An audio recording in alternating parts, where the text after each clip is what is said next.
and welcome to another edition of Schiffbauer Over Rocks. I got a Susquehanna High School alumni here today, an old pal of mine, Nathan Irwin. He's the vice president of ARRC. I know what it is, ladies and gentlemen, but I feel like as a nice icebreaker, it's a very unique company. Tell a little bit about it for the folks out there. Yeah, of course. So ARRC is Aquatic Resource Restoration Company. Mm-hmm. Now, the company's main focus is stream restoration, wetland creation, restoration, and floodplain restoration. It started about 24 years ago. It started more of a design company with a little bit of consulting, then it turned into more of a construction company. So now we're at the stage where we're trying to get our hands back into design build, still full-fledged construction, and we have a native nursery that coincides with the end of the whole project life cycle. Now, when would someone or some kind of entity need your services? What does that typically look like? So that would be a variety of different things, right? So one aspect that we look at is open bids. That could be through municipalities or state money, federal money. Those are low man wins, right? Typical contract comes out, hey, request for proposal, X amount of dollars for stream restoration. Here's the scope. Bids due, in a month. Sometimes you have private clients. This could be a variety of things. It could be mitigation. So a lot of the times you'll have a development or developer to offset the development that they're doing. They need mitigation, and that can be in the form of construction. It can be in the form of credits. So we would apply those services for that client. You could have engineers on teaming opportunities, or you could have just a private client that wants some stuff done. Part of it also is a permitting process that we'd have to go through DEP, Army Corps of Engineers. So there's quite a few different ways, and it's a long process sometimes. Mm-hmm. So long, I mean, is it like months, years? Can be years. That's an interesting life cycle. Yes, 3 to 6 months sometimes, generally. But like I said, it can go longer depending on the amount of permits, the amount of revisions, the scale of the project, right? Sometimes you have to get funding for these projects. That takes sometimes a year to 2 years. They release money at certain times of the year. They may run out of money. Sometimes, political changes dictate the speed of that money too. Mm-hmm. Now, I know currently you're the vice president of this company. Describe this for folks out there, the day-to-day a little bit for you. Well, day-to-day, it starts... Especially with a unique kind of business and its structure that you've been talking about. Day-to-day starts early. 5 a.m. I'm in the office. I meet with my operations. I meet with the owner. We go over the game plan for the day. Then typically after that, project management rolls in, project engineer, which is support staff for project management. Survey comes in, operations support comes in. Then the rest of the office flows in after that, estimating and accounting.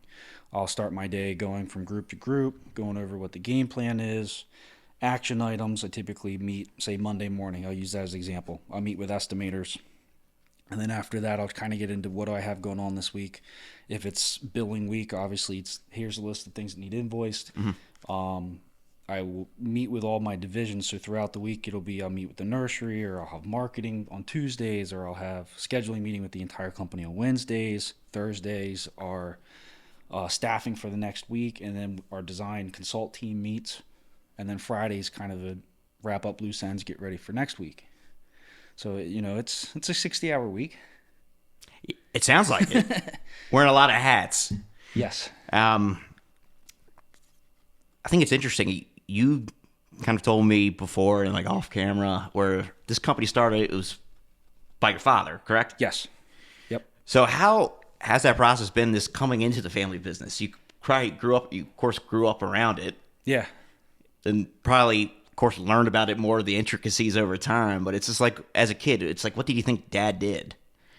It was always weird as a kid seeing what Dad did. Didn't really understand it as a kid. You knew what the premise was, right? You were working in the creek, you were fixing the creek, right? Mm-hmm. You didn't notice all the nuances of how it affects everything downstream, no pun intended. But oh no, you hit it there. No, just the effect it has on the ecosystem, and then how it trickles down, right? So our whole business model is based off of more or less saving the Chesapeake Bay, right? All the water in our region flows to the Chesapeake Bay. Chesapeake Bay obviously is home to all your crabs that we all love and enjoy, right? Oysters. I know, all I your love crabs. Aquatic life. A lot of what we do is we mitigate erosion. We reduce erosion and sediment going downstream into the Susquehanna River, which flows into the Chesapeake Bay. So all your ag chemicals that farmers use, all the dirt that runs downstream from a flood event, trash, etc. Our job is to limit erosion, protect stakeholder interest, whether that's a farmer's stream in an ag field or it's, a township's creek that goes under a bridge. Mm-hmm. It's our job to make sure that holds up. Mm-hmm. It does its intended goal. Now, as you came into the business, I think this is very fascinating, especially you're relatively around my age where you have a lot of responsibility. Now, how did that start off with you coming into the business more formally? Working with your father, working for your father. Well, I had 2 stints. Okay. I'm on my second stint. My first stint didn't end so well. Oh no, you can tell about it. You don't have to. So I was. It's interesting though. In high school, high school things, high school maturity level, right? Like not really thinking about the 10 years from now, the 15 years from now.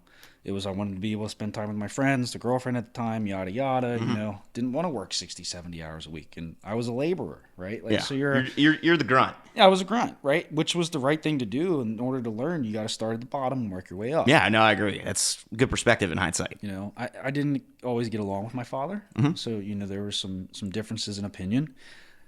I had interned there one summer, and instead of learning anything I was supposed to, my internship was go work in the field. Well, that doesn't teach me anything over a certain extent, right? You get maybe a year under your belt, and well, what's next? More or less, I decided that I wasn't going to do that, and I left. And it took 4 to 5 years to come back. It took a lot of convincing to come back. Convincing for yourself or convincing from your father? Both actually. Yeah, it was quite a few heart-to-hearts and some heavy conversations that kind of led to me coming back. And then, a year later, it was, oh, hey, we're going to partner with Kinsley Construction. Mm-hmm. That's a very big name in town. That is a big name in town. And, I was just like, okay, yeah, I'm going to be part of something special, right?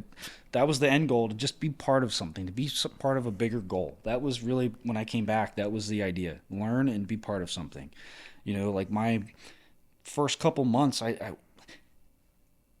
how on your job history it says, right, what was your role? Yeah. I didn't really have a role. It was just a role. Mm-hmm. It was fill this gap. I would try to run the weekly scheduling meetings with everyone in the group. And they used to be 4-hour meetings, not really conducive of much other than just every overwhelming detail of every project, Yeah, it's just almost like, let's document everything that happened in this meeting. Yeah. Let's recap. Everybody's stretched way too thin, but let's recap, spend the whole day doing that. Which a lot of organizations still operate like that. I don't know if yours still does, but I mean, that's the reality for a lot of folks. Yeah, it doesn't anymore. Good. But you still have to have all those conversations, right? You just don't have them all at the same time. It can be siloed, where you communicate it to other parties. Exactly. Right. So it's evolved a lot in the last couple of years, but more or less, once that news came out that we were going to, partner, I started taking on that responsibility. Hey, gather all the documents, gather the asset list, gather the work in progress. It was more on the financial end and administrative end, and that's kind of where I grinded my teeth for the most part. Mm-hmm. It wasn't so much going out in the field and seeing everything, which I did a little bit of, but not to the extent I wish I would have. Because now I wish I would have learned every little detail of every single role. If I'm going to be in charge, right, you have that little bit of self-consciousness where we're just like, well, okay, I hired somebody that does this, but I didn't really get to learn all the details that go into that job. Mm-hmm. And then it's you want to be able to critique positively. Sometimes it's I'm telling somebody what to do that knows more about it than I do. And there's usually an age gap too sometimes. So you don't have to tell me twice about that one, Nathan. Age gaps. It's speaking on the topic of that, I know we're segueing a little bit, but it's really fascinating when you're working with other parties, either internally or externally, in my case with clients, where they could be the age of your dad or your mom. And it's an interesting transfer of knowledge where you're either educating them or they're educating you on certain things. Yeah. And you're supposed to help each other out. It takes a lot of trust when there's an age gap, even if it's not explicitly talked about.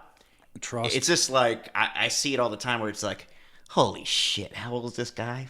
I have a son who's 2 years younger than him. Yeah.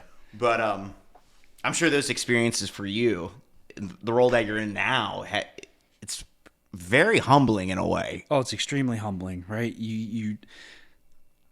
Humility is a underrated aspect to have. It's an underrated trait, and it's arguably one of the most important traits I think you should have, especially as you gain more responsibility, because you're always going to find somebody that's smarter than you or has done it better than you or is just more skilled, right? Yeah, we're going to add a different perspective to what you're trying to accomplish. And that's how it should be. It should be you get to learn something new every day. You take in what you see every day. You learn from the experiences or the lessons that day, right? Not every day is going to be a win, but did you learn something?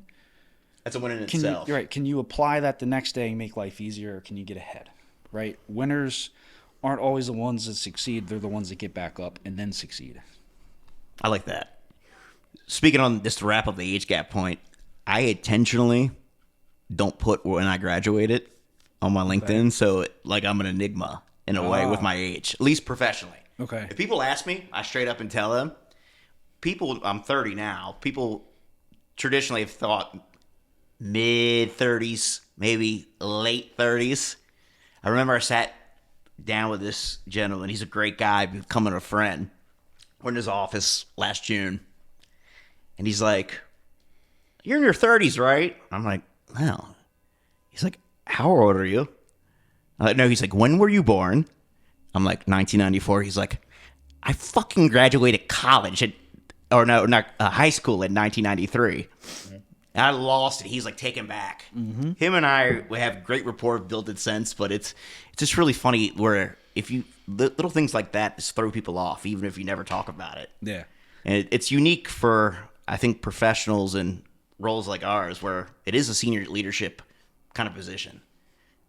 So It is. It's weird. Like, we have a couple field guys that when I was a kid, they were at the same company, right? So some of these guys have been here almost 20 years.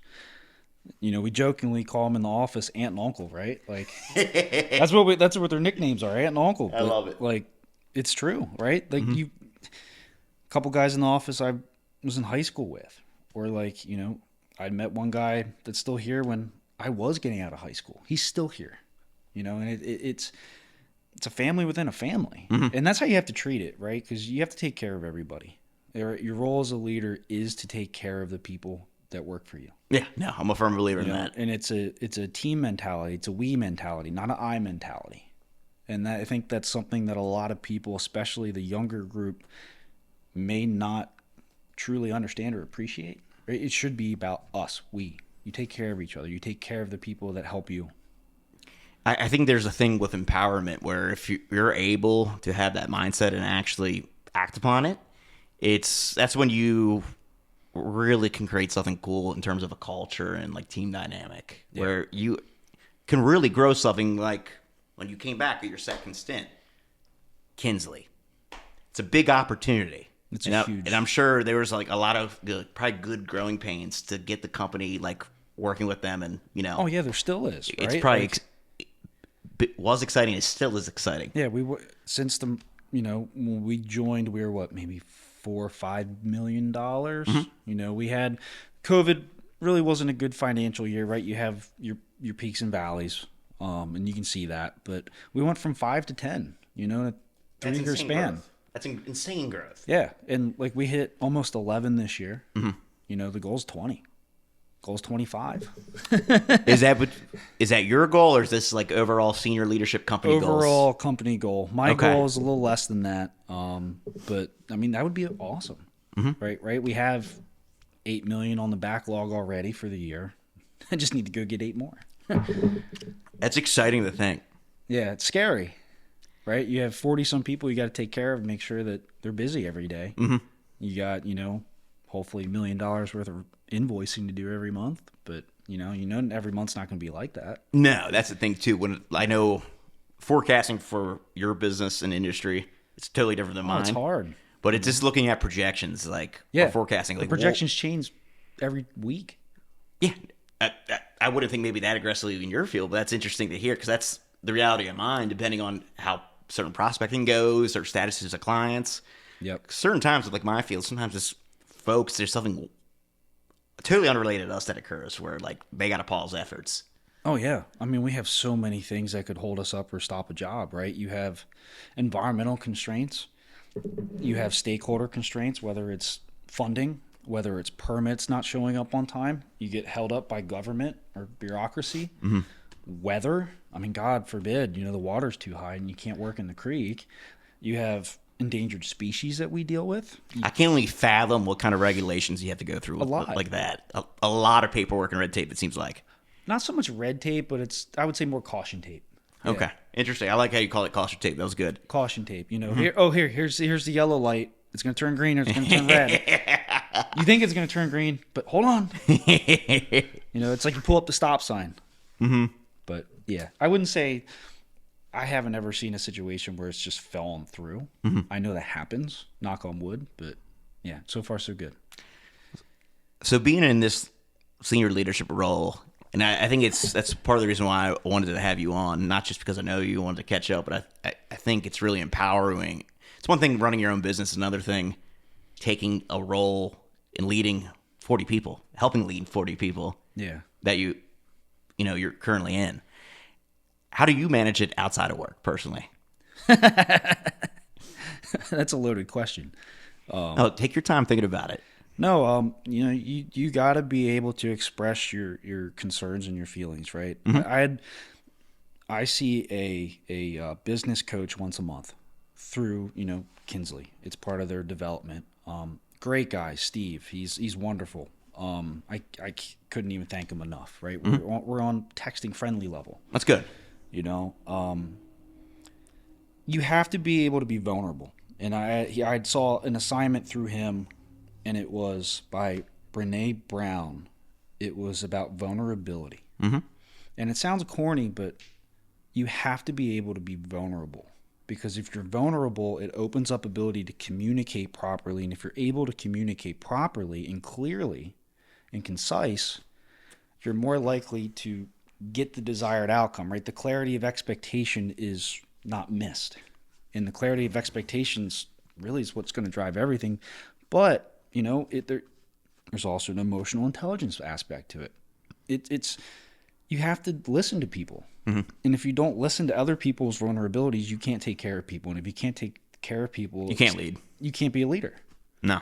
Right? It's not about, I have this skill set, right? I didn't run an excavator.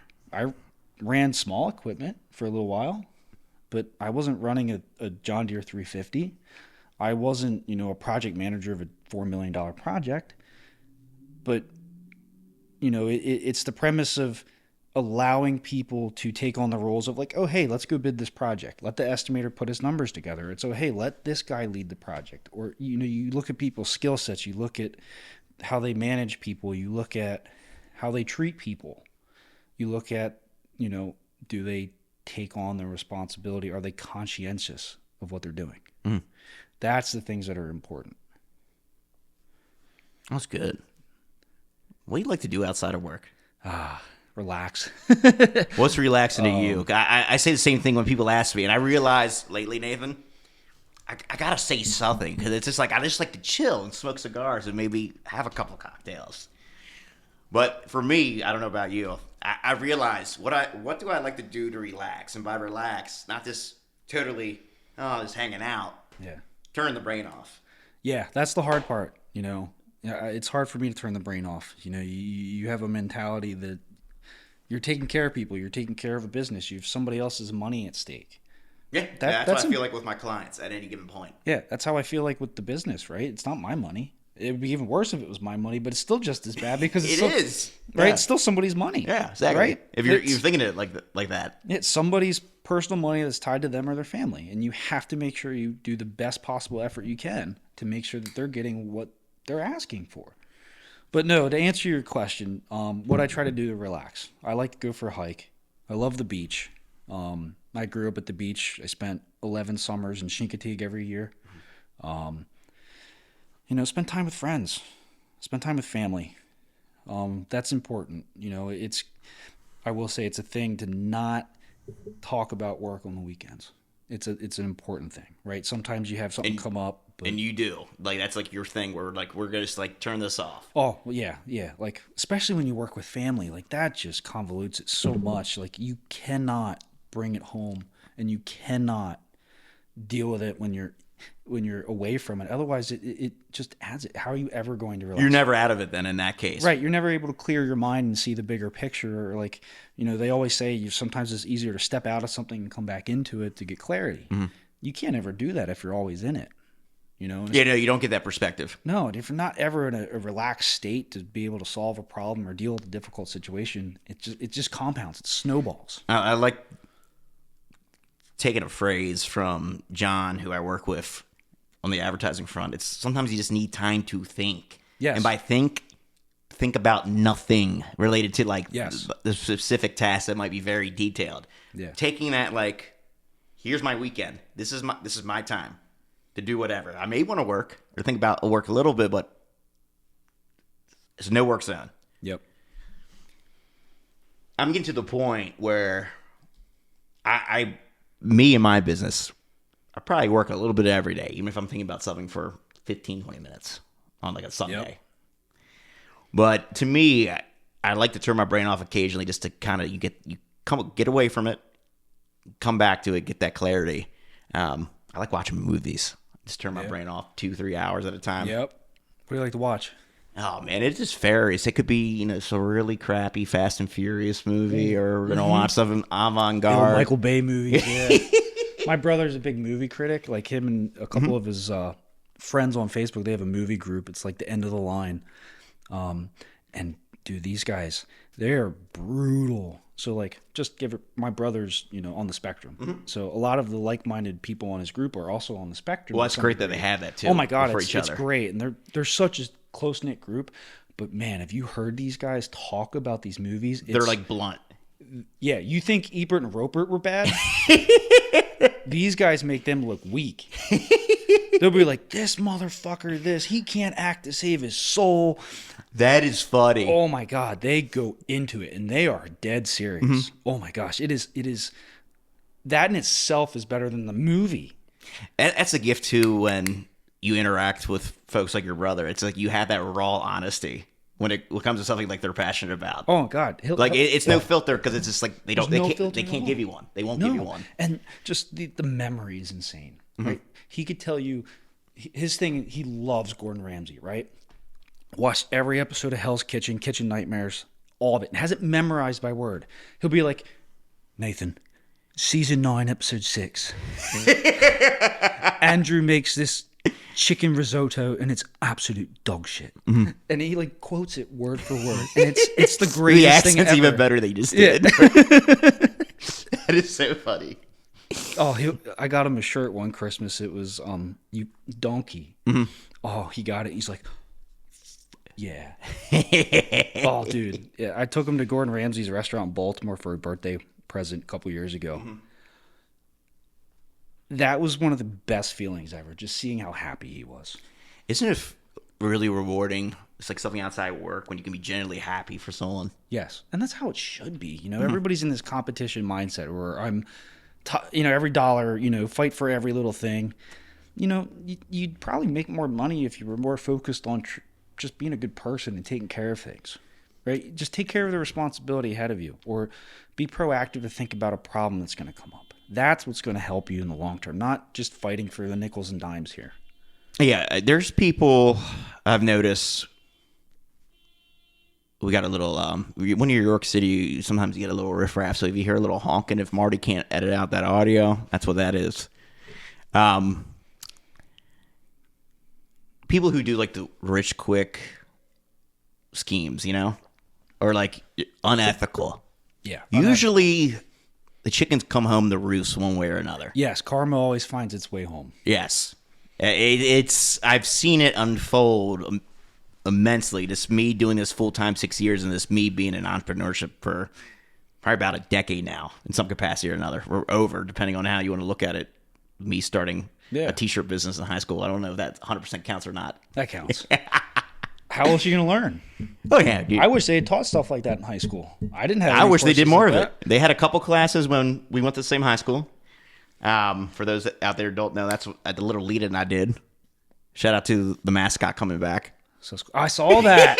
I saw that the other day. I totally forgot about that. Hey, yeah, they're bringing back the Susquehannock Warrior.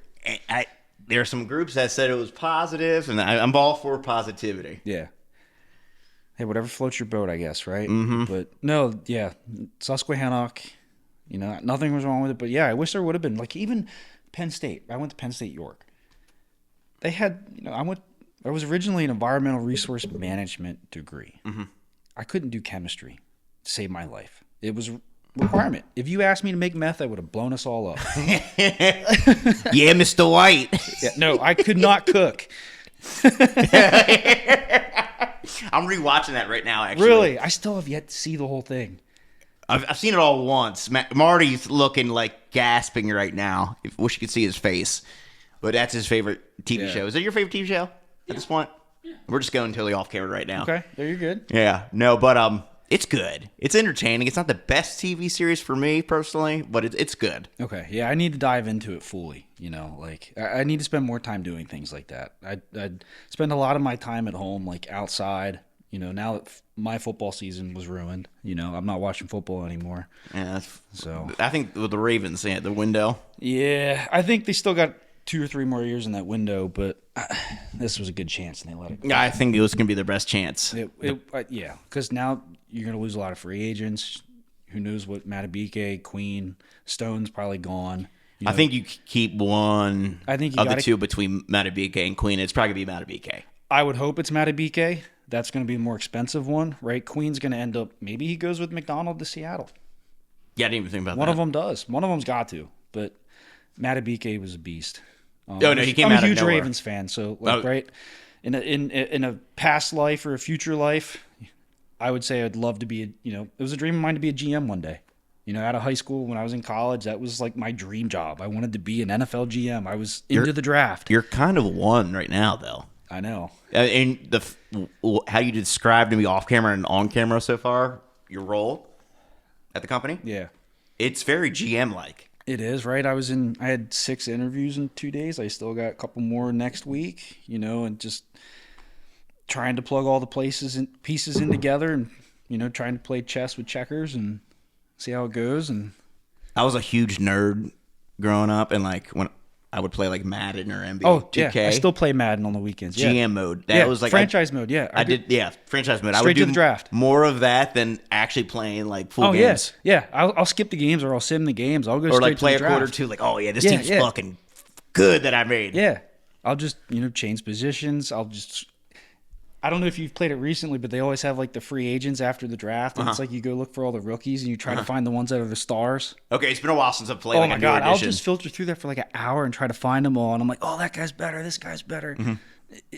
It is nerdy shit, but dude, I love it. No, that's when I played games growing up, and I still occasionally do. It's I've realized recently within the past year, it's stuff I like to do recreationally. Yeah, I do professionally. I just do it in a really just different window. Yep. Which it's just almost the same thing that I do with work. I do it in my personal life for the most part. It's really weird how they interconnect sometimes. It's funny how that happens, isn't it? Mm-hmm. I got no complaints on it. Yeah, neither do I. But I've accepted it. I feel we talked about it earlier. It's good to have some personal time or time off just to shut the brain off. But a lot of the time, who you are as a professional is who you are as a person, and vice versa. Yes. There's really a thin layer between a personal life and a professional life, especially when you're in a role of leadership. Yeah. To me, you can say, oh, it's business versus personal. Nah, that doesn't cut it. Usually it's a projection of you in one way or another. Yeah, no, I'm a firm believer business is personal. And it's the two are interchanged. Well, down to a nutshell, it is personal, right? Mm-hmm. Everything you do is some sort of personal interaction, whether you're the one meeting with a customer or you're talking to an employee about a customer. It's all about the customer at the end of the day, right? It's all about the service that you provide and meeting the goals of the customer. Yeah. What's the most rewarding thing for you in what you're doing right now? Well, that's a tough one, right? Like, in a nutshell, what we do should be rewarding in itself, right? Because you're restoring the environment. But me personally, I'll start calling you a hippie. Kidding. There's nothing wrong with hippies. I dated a few. I wish some of them. Yeah, I'm not going to go down that road. Yeah, we probably shouldn't go down that road. I did date a girl once that didn't shave her armpits. That was kind of weird. That's probably an eye-opening experience for a younger Nathan. It was a little different. But no, most rewarding thing I would say is just seeing the staff happy. Seeing the staff not overwhelmed. Seeing the staff, get through a situation. We're a close-knit group, right? We go to happy hour a couple times a week. Shout out Arugas, $2 drafts. I love the Aruga Light. People think I'm speaking Chinese when they're like, what is that? I'm like, it is like, think of like novelty Miller Lite. It is really cheap, but it's delicious. Yeah, usually good for the lager, but I'll have to try the Aruga Light. It's something wicked. I was half tempted to get the $7 pitcher of Bacardi last night. That sounds like alcohol poisoning. That sounds good. Minus the poisoning. We might be going to Arugas after this, ladies and gentlemen. Oh, God. We've been trying to get one guy to go. You have to have 4 people to do this, but they have the Mega Mule. I think I've heard. I don't know what it is. Oh, my gosh. It's like a 200-ounce mule. What? Yeah. Like I know they have like, it's called a lube tube at Quaker Steak and Lube. I've done that before with beer. I mean, this thing, I swear to God, is like this big. That sounds scary. You have to have 4 people to legally order it. I was about to say, that sounds scary. Yeah, like you would die if you drank it by yourself. Yeah, it sounds like alcohol poisoning. Yeah, it does. We always joke that we'll sometime do it, but we can't get 4 people at the same time. Oh, that's good. But no, it's nice to see just positivity, right? Like, we're at a point in the company where we're in an experience gap, right? We're at this point where we're about to hit a growth spurt. And a lot of us are, under 35 that are, project management, estimating, myself. A lot of our divisional managers are 35 or under. We have some field guys that are older, but a lot of us are young. A lot of us don't have 15 years under the belt in the industry. And, we're trying to hit these goals, and, it's kind of scary, right? But it's exciting at the same time, because eventually you're going to learn. Eventually it's going to hit. When it hits, then it's going to be sky's the limit. It's a saying, every time you step out of your comfort zone, it's the best thing you should do, right? The hard thing is the right thing, or, you sink or swim. Sometimes that's a learning principle, and honestly, that's one of the best ones, because how else are you going to learn everything? How else are you going to get a full sense of what's going on other than do it? I know Marty's signaling for last call. I want to one final question I want to ask you, but I want you to just kind of share any final takeaways or thoughts you want to share before I do that. Ooh. Final thoughts. Hey, be a good person. If anything comes out of this, and anybody watches this, right? Just people will watch it.